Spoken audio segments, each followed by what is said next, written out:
আসসালামু আলাইকুম রহমতুল্লাহি বারাকাতুহ।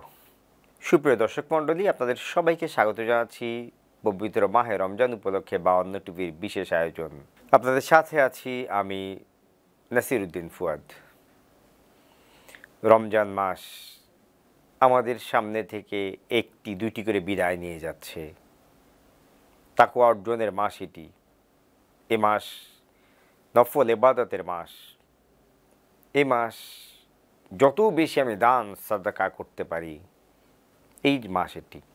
আল্লাহ কোরআন শরীফের মধ্যে বলেছেন, ওয়া আকিমুস সালাতা ওয়া আতুজ যাকাহ, তোমরা নামাজ কায়েম করো এবং যাকাত প্রদান করো। আসুন আজকে আমরা জেনে নিব যাকাত কাদের উপর ফরজ। আমরা অনেকেই জানি না যে যাকাত কাদের উপর ফরজ। এই জন্য আমাদের উপর যাকাত ফরজ হওয়া সত্ত্বেও আমরা যাকাত দিই না। আমি মনে করি আমার উপর তো যাকাত ফরজ না, আমি কেন টাকা দিব? তাই আজকে বিষয়টি আমরা ক্লিয়ার হয়ে নিই। যাকাত কাদের উপর ফরজ? প্রথমেই আমাদেরকে মুসলমান হতে হবে। একজন নন মুসলিম যে তার উপর যাকাত ফরজ না। অবশ্যই যাকাত যাকে আমরা যে দিব তাকে মুসলমান হতেই হবে। 2 নম্বর হচ্ছে নিসাব পরিমাণ সম্পদে মালিক হওয়া।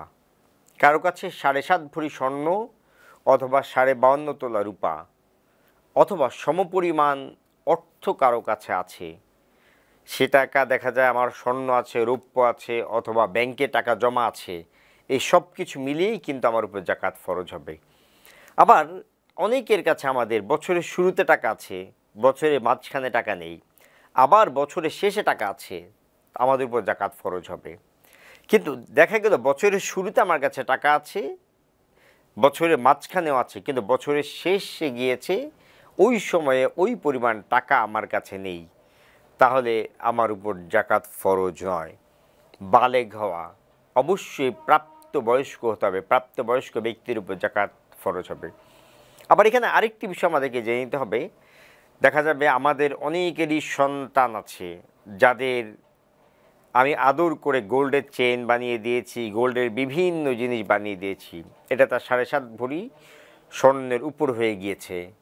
তখন সে তো ইনকাম করে না, তার উপর যাকাত ফরজ না, কিন্তু তার বাবা অথবা মা তিনি তার পক্ষ থেকে এটি অবশ্যই আদায় করে দিবেন। বিবেক সম্পন্ন হওয়া, আমাদেরকে জ্ঞান বুদ্ধি থাকতে হবে।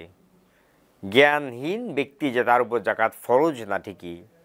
আবার অনেক সময় দেখা যায় অনেক ধনাঢ্য পরিবারেও অটিজম থাকে, অথবা অনেক ধনাঢ্য পরিবারে এরকম হয় যে পরিপূর্ণ সুস্থ না, অথচ সে বালেগ হয়ে গিয়েছে, তার সম্পদ আছে, তার বাবা মা সম্পদশালী বিধায় তার উপর কিন্তু তার বাবা মার থেকে যে সে অর্থটা পেয়েছে সেখান থেকে তাকে অবশ্যই যাকাত দিতে হবে।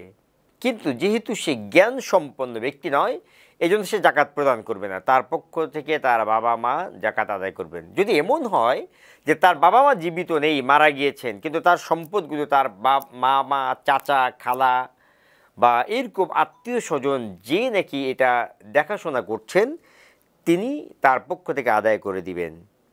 নিসাব 1 বছর পরিমাণ তার কাছে থাকতে হবে, 1 বছর তার কাছে থাকতে হবে। মালের পূর্ব মালিকানাধীন হওয়া, তার যে সম্পদ আছে এইটার সে পরিপূর্ণ মালিকানাধীন তার আছে। আবার দেখা গেল ব্যবসা করছে কয়েকজন মিলে, তার মধ্যে প্রত্যেকেরই কিন্তু শেয়ার আছে। আবার এভাবে করে তার যতটুকু অংশ, সে অংশটুকুর মালিক সে, এই জন্য তার উপর যাকাত ফরজ হবে।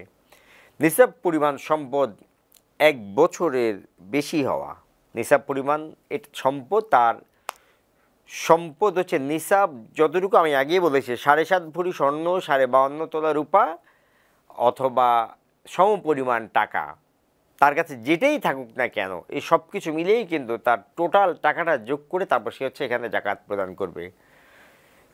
যাকাতের ব্যাপারে আল্লাহ কোরআন শরীফের মধ্যে হুঁশিয়ারি উচ্চারণ করেছেন, এবং যারা যাকাত প্রদান করবে না তাদের ব্যাপারে বলা হয়েছে, সরাসরি আল্লাহ কোরআন শরীফের মধ্যে বলেছেন, কিয়ামতের দিন তাদের পিঠে পাঁজরে তাদেরকে এই সব সম্পদ দিয়ে তাকে ছেঁকা দেওয়া হবে আর বলা হবে আমি তোমার ওই সম্পদ যে সম্পদের তুমি জাকাত দাওনি।